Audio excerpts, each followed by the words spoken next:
I right in thinking that the idea for World's End first came from a script that you wrote at sort of 21 called Crawl? Yeah, I'd done this film when I was 20, a very silly film called A Fistful of Fingers, and then I wrote a film afterwards that was about my experiences like going on a pub crawl when I was 19. And it was a huge and unwieldy script. It was about 160 pages long, so as you might imagine, it didn't get made. So, but I sort of kept thinking about it, and actually, I then, like, sometime around Spaced, I had dragged Simon and Nick back to my hometown and tried to go on a pub crawl with them, and I think it struck me how pathetic it was that I was trying to recapture my teens even then. So this idea had always been sort of like rattling around, and then after Hot Fuzz, I was thinking about that script. I think Superbad had just come out, and because it was about teens drinking, it got me thinking about that script that I'd done. And then I thought, oh, wait a second, what if it was actually the prologue was that movie, and the actual movie was about the older guys trying to recreate it. So as soon as I sort of thought of that, I told Simon about it, and then that immediately on this plane, we were on the Hot Fuzz press tour.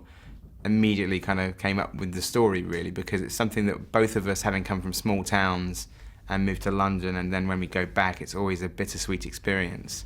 And not just that your friends and yourself has changed, but the town has changed.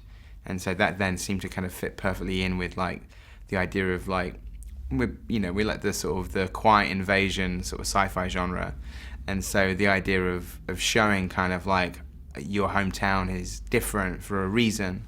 It all sort of came kind of spilling out. So I think what we like doing with the movies is essentially making genre films where we've actually smuggled, like a Trojan horse, a relationship comedy in there.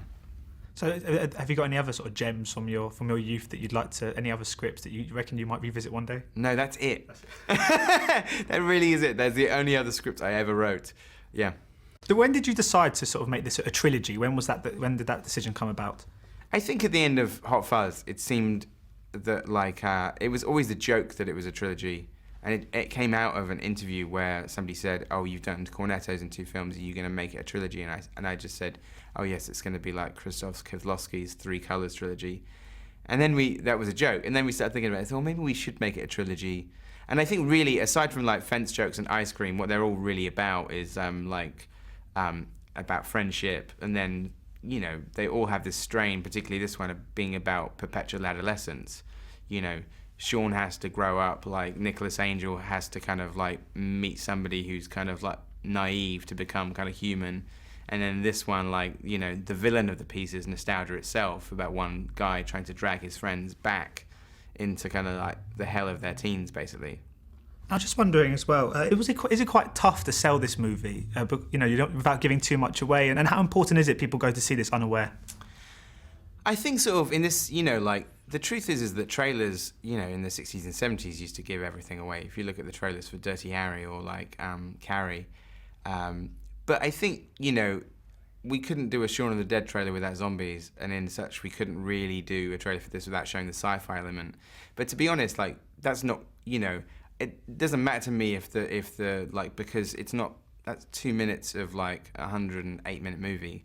So, it's a necessary evil. Every single film has to do that. Like, so if only very, very occasionally, you get something like The Shining, like as a teaser with no footage, but that was in 1980. So, but I don't think sort of, I would be overlook the trailers, and it's something where you say, okay, you can show that, but please don't show this, or show that, but don't show these bits.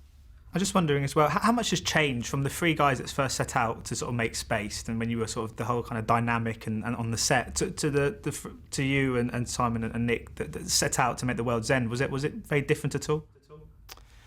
I don't think so. If anything, it's actually was nice reconnecting with Simon to write. Like, we'd obviously been always best friends.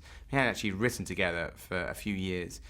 And that was very nice, because then the movie is about friends reuniting. So as soon as we actually started writing it, even though we'd had the story for a while, the first thing we did was just talk about our upbringing, and that just provides like all of the kind of material in the movie.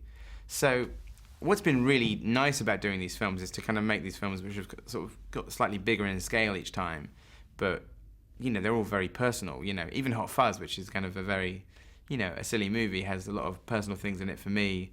But this one, I think it's even more obvious, you know. But that's nice. That's the thing that we like doing, is hopefully making things that people relate to, or they resonate with them in terms of that they'll watch the film and say, oh, I know that guy, or perhaps even worse, I am that guy. I'm just wondering, what's the most amount of pints you've ever had in one session? Oh, God, I'm terrible. That's the thing. I think that's why this is a fantasy movie, is that I could not get through 4. I would be first out. So, like, you know, I know which one of the characters I kind of, like, sort of sympathise with, because it's like, the idea of drinking 12 pints is, like, sort of, that is science fiction to me. Brilliant. Thank you so much for your time. Cool, man. Thanks a lot.